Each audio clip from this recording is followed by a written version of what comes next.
నమశివాయ నమశివాయ నమశివాయ.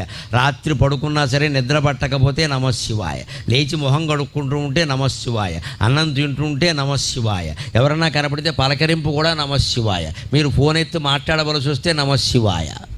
ఇంత ఇదిగా భగవన్నామాన్ని మనం సొంతం చేసుకుంటే అన్ని రకాల పాపాలు కాదు, సకల కర్మలు నశించిపోతాయి. అన్ని కర్మఫలాలు పోయి జ్ఞానం పొంది మోక్షం పొందుతాం. ఎప్పుడూ ఆనందంగా ఉంటాం. భగవన్నామస్మరణ అంత గొప్పది. అలా చేస్తేనే శివుడు కాపాడుతాడు. గమనించండి. ఇలా ఊరికే దండం పెట్టేగానే ఏం కాపాడాను? అలా అయితే అందరినీ కాపాడాలిగా.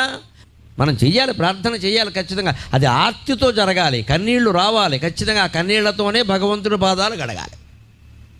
అందుకే రోజు ఇళ్లల్లో కూడా కులభేదం లేకుండా, స్త్రీ పురుష భేదం లేకుండా అందరూ దేవతార్చన చెయ్యండి.